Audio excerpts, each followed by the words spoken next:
Hey guys, it's Fire, and welcome to part 2 of our Project M stage preview. So right now we have Subspace Emissary Jungle, which is great for doubles and free-for-alls.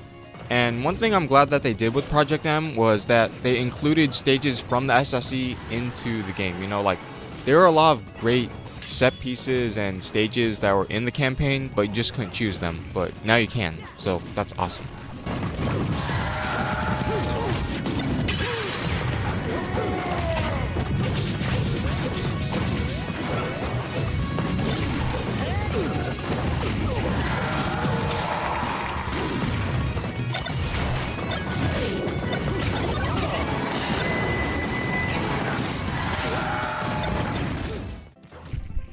Next up, we got Yoshi's Story, which I know is a really popular stage in the Melee tournament scene, mostly because of its small size and close quarters combat.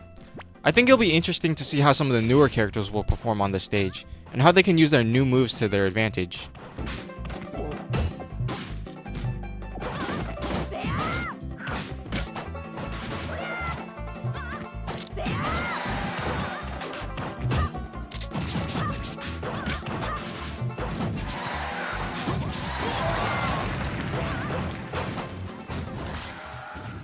Here's another one from Melee, Foreside from the Earthbound series. I never really played Earthbound, but something about fighting on skyscrapers I thought was really cool. And that's probably why I like Saffron City so much. The stage is also really good for free-for-alls because of its 2 separate areas and that slippery UFO that always came down, so awesome inclusion.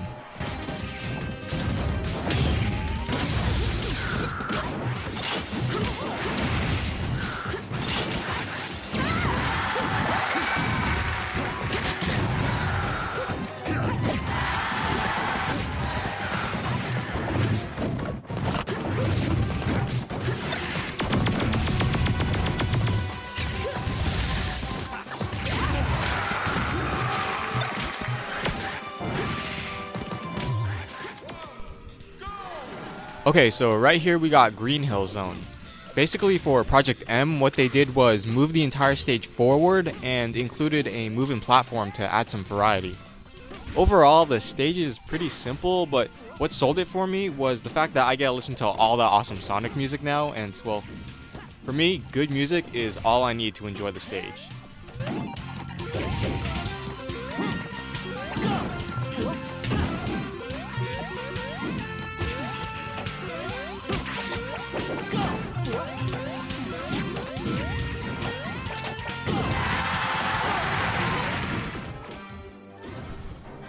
Going off of that, now we're looking at Fountain of Dreams, which was one of my personal favorite Melee stages, mostly because of the music. And you know, everything about the stage was so awesome to me, you know, the flowing water, the calm colors, that aurora in the background, and oh yeah, of course the music. It all just came together to create an awesome stage.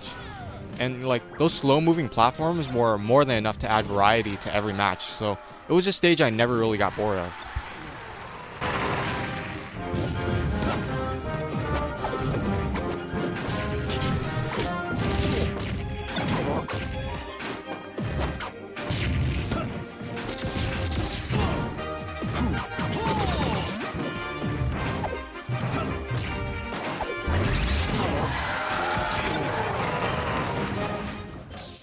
Okay, now we're looking at Dreamland from Melee and Smash 64. And for those of you who didn't play Smash 64, this was like the Battlefield before we were able to play on Battlefield, you know?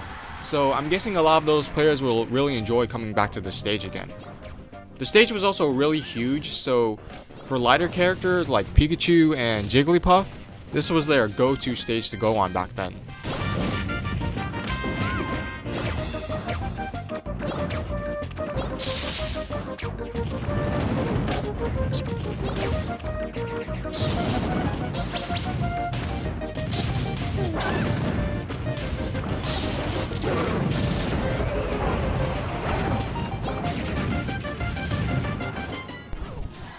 And now for our last Smash 64 stage, Hyrule Castle.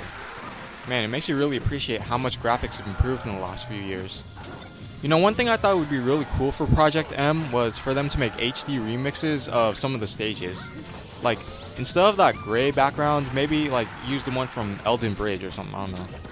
Nevertheless, it's still an awesome stage and a great way to salute the older games.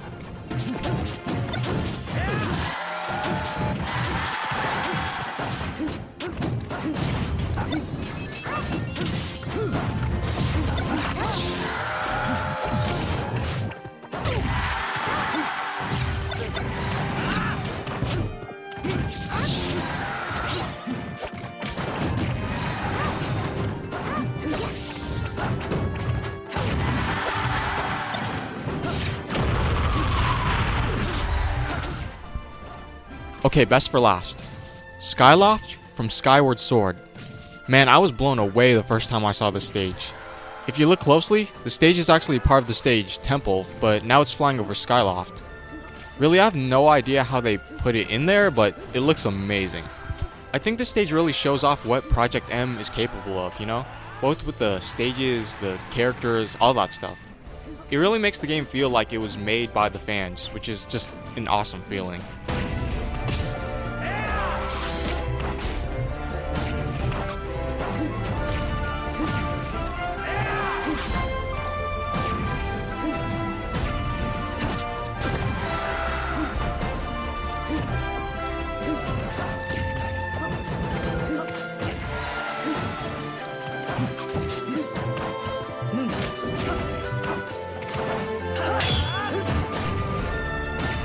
Okay, so I hope you enjoyed this preview of the stages of Project M.